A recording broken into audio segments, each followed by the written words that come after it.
Buhos ang emosyon at napuno ng palakpakan at hiyawan ng St. Peter's Square nang maglabas na ng puting usok ang chimenea o pausukan ng Sistine Chapel kahapon.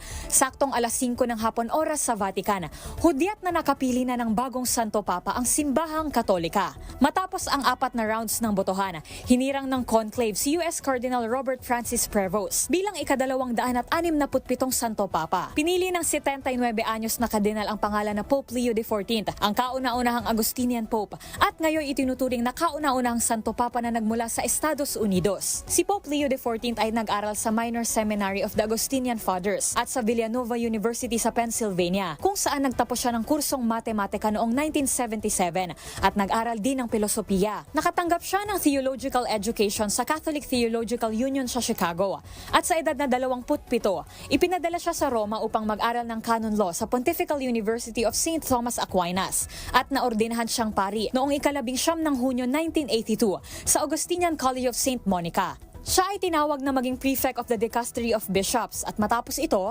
September 30, 2023, ay ginawa siyang kardinal ni Pope Francis. Na-promote siya bilang Cardinal Bishop Pebrero ng taong ito. Kilala ang bagong Santo Papa bilang iskolar at pastor na may malawak na karanasan sa pastoral na gawain, misyon at pamumuno sa simbahan. Malaking bahagi ng kanyang paglilingkod ay ginugol niya bilang misyonaryo sa Peru. Isa sa mga bagay na pareho nilang isinusulong ng yumaong si Pope Francis ay ang pagpapahalaga sa kapaligiran at kalikasan at paglapit sa mga migrante at sa mga mahihirap. Sa katunayan, kinilala si Pope Leo XIV sa kanyang malasakit sa mga nasa peripheries o malalayong lugar sa Roma at tagapagtanggol ng mga marginalized community. Kaya hindi na rin nakapagtataka na sa kanyang unang mensahe bilang Santo Papa ay inalala nito ang namayapang dating Santo Papa at ibinatid ang hangad na sundan ang kanyang nasimulan. Ang Papa si na Leo XIV ay huli pang ginamit noong taong 1878. Noon, ginagamit ng mga Santo Papa ang pangalan ng Pope na nag-angat sa kanila bilang kardinal.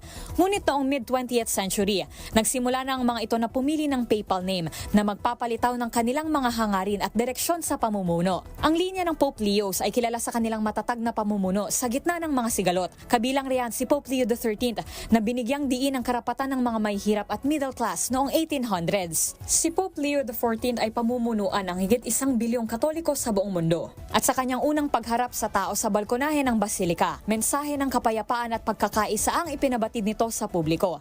Ancora conserviamo nei nostri orecchi quella voce debole ma sempre coraggiosa di Papa Francesco che benediva Roma.